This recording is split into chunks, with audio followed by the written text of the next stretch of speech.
سورہ طٰہٰ میں اللہ کریم نے ارشاد فرمایا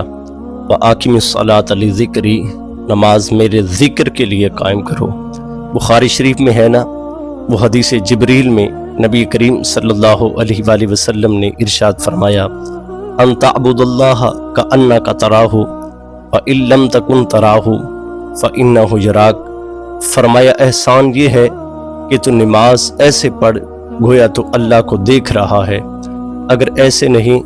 تو کم از کم ایسے تو پڑھنا کہ تیرا رب تجھے دیکھ رہا ہے۔ نماز میں دل لگانے کے لیے یہ تصور کریں کہ جیسے ایک مجرم اپنے آقا کی بارگاہ میں کھڑا ہے۔ جب تجھے علم ہو میرے ظاہر کو بھی میرا اللہ جانتا ہے، میرے باطن کو بھی میرا اللہ جانتا ہے، تو تیری نماز میں کیا کیفیت ہوگی۔ حضرت سیدنا حاتم اسم رحمہ اللہ آپ سے نماز کے بارے میں سوال کیا گیا کہ آپ نماز کیسے ادا کرتے ہیں، تو آپ نے ارشاد فرمایا جب نماز کا وقت ہوتا ہے تو میں کامل طریقے سے وضو کرتا ہوں، پھر اس جگہ پہ آتا ہوں جہاں میں نے اللہ رب العزت کی بندگی کرنا ہوتی ہے۔ جب میں نماز شروع کرتا ہوں تو میں یہ تصور کرتا ہوں کہ میرا ظاہر اور میرا باطن میرا اللہ جانتا ہے، اور میں سوچتا ہوں کہ شاید یہ نماز میری زندگی کی آخری نماز ہو۔ جب میں تکبیر تحریمہ سے نماز شروع کرتا ہوں تو میں یہ تصور کرتا ہوں گویا میں بیت اللہ شریف کے سامنے کھڑا ہوں، میرے دائیں طرف جنت ہے اور میرے بائیں جانب دوزخ ہے، میرے دونوں پاؤں پل صراط پہ ہیں اور میرے پیچھے ملک الموت ہے، اور میں سوچ رہا ہوں کہ میری زندگی کی یہ آخری نماز ہے۔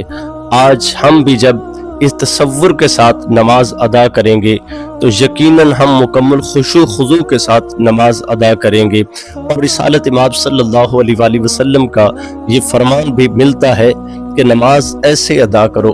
گویا تم اپنی زندگی کی آخری نماز ادا کر رہے ہو۔ تو جب ہم یہ سوچیں کہ ہماری زندگی کی آخری نماز ہے تو انسان تکبیر تحریمہ کرتے ہوئے کیا دنیا داری کے خیال کی طرف لوٹے گا، یا یہ سوچے گا کہ شاید اب دنیا میں دوبارہ تجھے یہ اللہ کی بارگاہ میں تکبیر تحریمہ کرنے کا موقع نہ ملے۔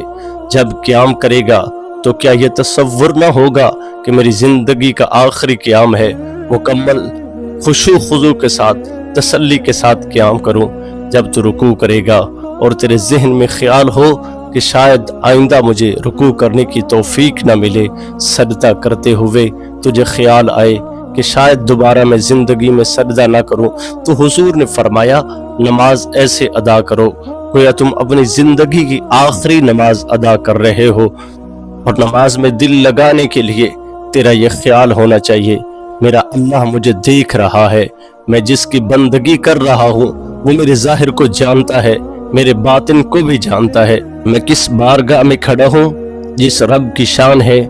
علیم بذات الصدور، وہ تو سینوں کے بھید بھی جانتا ہے۔ اور نماز میں دل لگانے کے لیے بہترین عمل یہ بھی ہے کہ جب بندہ نماز سیکھے تو ترجمہ اور مفہوم کے ساتھ سیکھے، اس کو پتہ ہو میں اپنے اللہ سے کیا بات کر رہا ہوں، میں اپنے رب سے کیا عرض کر رہا ہوں، میں اللہ کی بارگاہ میں کہتا کیا ہوں۔ تو انسان جب الفاظ ادا کرے گا تو اس کے خیالات آوارہ نہیں ہوں گے، بلکہ وہ اپنے رب کی بارگاہ میں نیاز مندی کے ساتھ کھڑا ہوگا۔ اور نماز میں دل لگانے کے لیے تنہائی میں بالخصوص تہجد ورنہ تنہائی میں نوافل ادا کیا کریں۔ ہم جب تنہائی میں نوافل ادا کریں اور یکسو ہو کر اس کی بارگاہ میں خود کو حاضر کر دیں تو نماز اللہ کی یاد کے لیے پڑھیں گے، جیسے میرے رب نے فرمایا اقیم الصلاۃ لذکری، کہ میرے ذکر کے لیے نماز پڑھو، میری یاد کے لیے نماز پڑھو۔ جب ہم بس اس تصور سے نماز پڑھتے ہیں کہ یہ اتنے وقت کا قیام ہے، پھر رکوع کروں گا، رکوع سے کھڑا ہو جاؤں گا، پھر سجدے میں چلا جاؤں گا، ایک پیمانہ بنا کے نماز ادا نہ کریں، بلکہ جو میرے رب نے فرمایا اقیم الصلاۃ لذکری، نماز میری یاد کے لیے قائم کرو، نماز میری بندگی کے لیے ادا کرو، نماز میری عبادت کے لیے ادا کرو، نماز میرے ذکر کے لیے ادا کرو۔ جب اس کی عبادت سمجھ کے اس کی بارگاہ میں خود کو حاضر